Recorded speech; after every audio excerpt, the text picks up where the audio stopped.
Hey guys, it's Sydney Wong here with VenturX, and I wanted to talk to you about turning your vulnerable story into your strength. So what is a vulnerable story? A vulnerable story is a personal story, usually about how you started your company, for example, or what struggles you went through, things that made you feel like it shouldn't be told, or at least it shouldn't be told yet.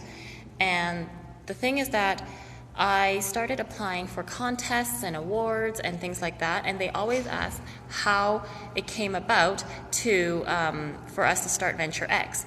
So VenturX started because because I went to Silicon Valley and I wanted to learn more about tech and startup, and I thought that my vulnerabilities there were things such as I moved there with a one-way ticket, and I had no job, no visa, and no apartment, and all of those things were pretty hard to get. So I was about 26 years old when I first moved there, and when my time ran out and I couldn't get a visa in time, I had to move back. From what I learned was what I wanted to bring back as a success structure for startups here in Canada. And I did definitely learn a lot, but thinking back on all of the struggles from having such a difficult time in Silicon Valley for a lot of different reasons, it's a very magical place on one hand and a very hard place in another. But the difficulty didn't really weigh itself out because I didn't have a success story yet, and that's why I was always afraid to tell it.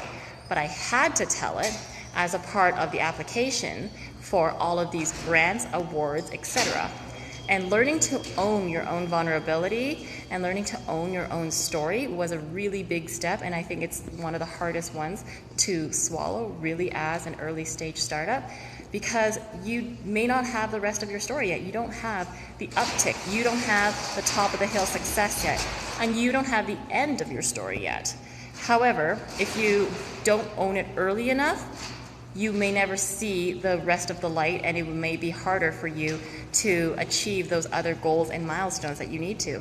And of course, on a more practical level, you also wouldn't qualify for any of those grants, awards, contests, and competitions either.